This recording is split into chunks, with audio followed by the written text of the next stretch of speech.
Hello, everyone, and I am Pastor Rhonda, founder of Celebrate Life Cancer Ministry.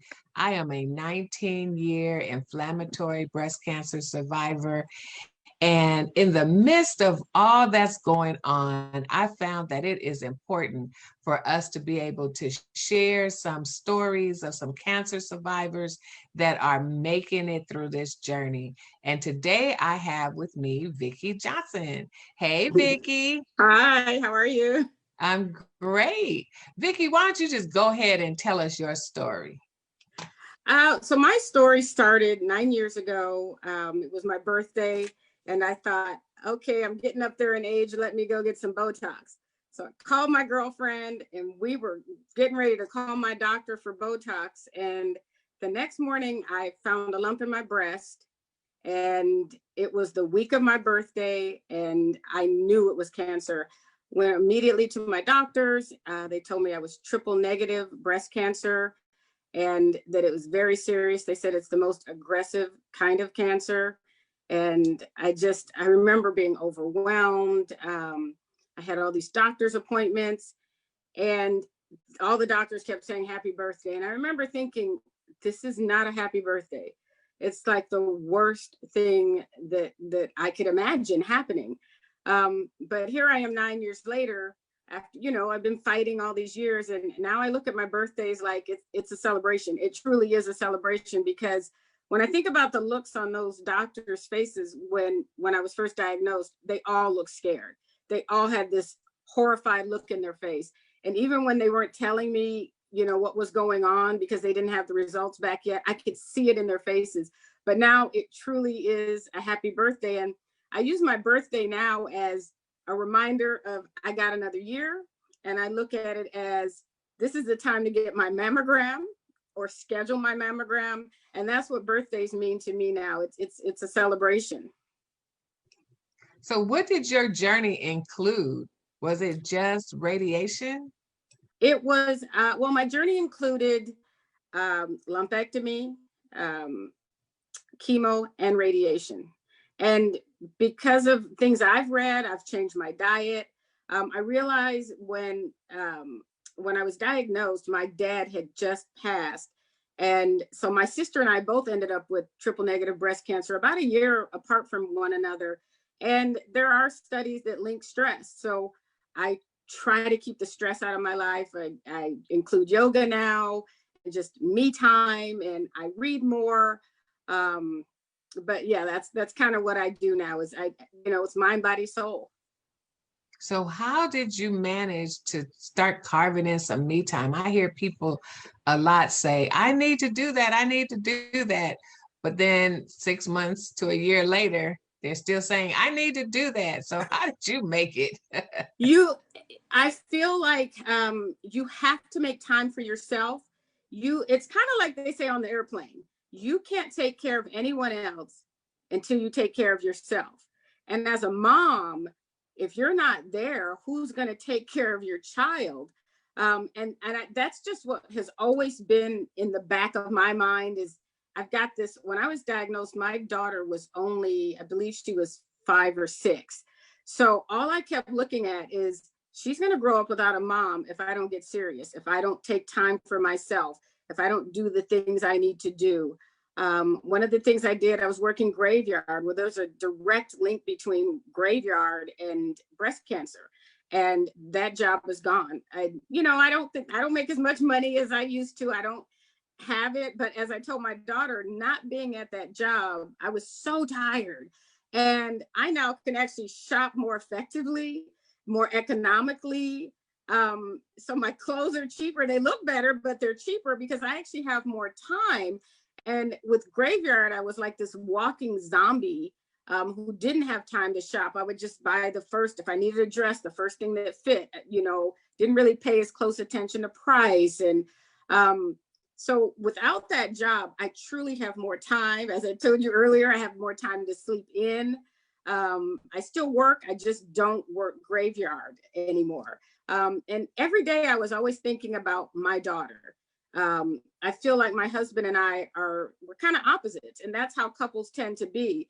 And I just kept thinking, what I'm giving her, she's not going to get. She's just going to get that one side. And dads are different. And I wanted her to get both, and I still do. And she is now 15. So I feel like I've been given so far 9 years to have that influence on her. And she truly does have a different relationship with my husband and with me. We're just different, you know? Wow. So how has COVID-19 affected your world, or has it? Oh, it's affected my world in a huge way. Knowing that, you know, as a breast cancer survivor, we're high risk. And I didn't want to leave the house. My husband did most of the leaving, because what we looked up and said, have one person to designate a person who leaves the house. And I did leave maybe about once a week to do grocery shopping, et cetera, but not a lot. And then my worst nightmare happened. My mom's cancer returned, and she lives in Ohio. And I was petrified to go. And then I thought, if I go, I'm a horrible mother to my mom, to my daughter, because if I go and I get COVID and I don't come back, she's going to lose her mother. And I prayed and I prayed, and I wasn't going to go. And then I said, you know what, let's put it in God's hands. And so I told my daughter, you know, I've got to go see grandma. And then another blow, she wanted to come. And I thought, oh my God, am I this awful mom if I travel with her? You know, am I risking her life?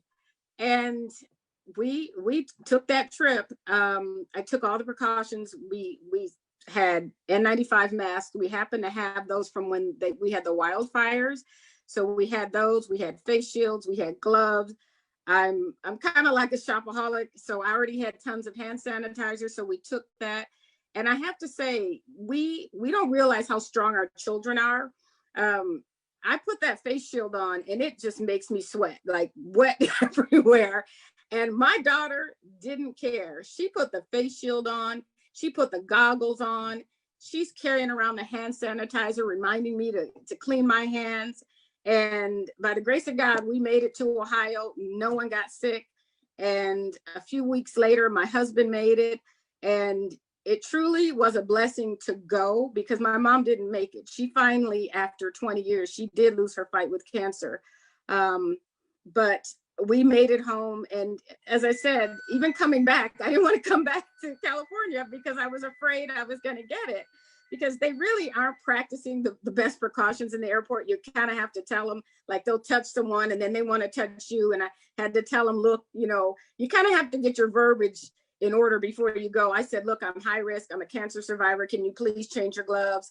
And thank God they did it. And they, without a fight, without getting an attitude. Wow, that's really good. And I know you're really glad that you went to go and visit your mom, in I'm spite of truly all happy. the things, and just trusting God to get you there and get you back safe. And he did. He did. Amen. So what would you tell a new cancer survivor about their journey? For someone who's just diagnosed, I would say, please don't listen to anyone who hasn't gone through this. Listen to your care providers, your oncologists, your surgeons, and find someone that you trust. I truly am blessed that the doctors I got on the first try, I liked all of them. And they were referred to me by my OBGYN, who I had been with her forever, and she was so thorough. I trusted her. And then when she gave me those referrals, I trusted them. Just from meeting them and how they spoke to me, I never felt rushed. I would tell a newly diagnosed person, don't go to anyone that you don't feel comfortable with and who rushes you. And if you feel like they're talking over you, and don't listen to anyone who hasn't gone through this. I had so many people give me crazy ideas about what I should do and what I shouldn't do, and that I shouldn't do chemo. And I tell everyone, look at it like there is a fire in your body, like the wildfires in California, and it's trying to take you down. It's trying to kill you. And I believe we have to do everything in our power to stay here, to stay alive. So I did the radiation and the chemo and the lumpectomy, but I also changed my stress. I changed my diet. And I always tell everybody this story about one of the times when my mother's cancer came back. Her brother-in-law told her, don't get the chemo. Those masterminds don't know what they're doing. And she went ahead with her chemo. And I'm glad she did, because she's not always the strongest person when people who we admire are giving her advice. You know, she might listen to them. And I'll tell you, a few years later, that same person got cancer, and the first thing he did was get his chemo. So when you're not faced with those things, you don't have the same perspective. So what I would say is listen to educated people and trusted sources and people who've gone through it, and don't worry about your hair. We can buy hair if it doesn't grow back. You are not your hair. You are your positive being that's in you. You know, we're more than hair. I've seen people die because they didn't want the chemo because they knew they were going to lose their hair. We don't all lose our hair. It depends on the type of chemo you get. I see people who say, well, I shave my head because I know it's going to fall off. It may not. My mom, they told her she was going to lose her hair. She didn't.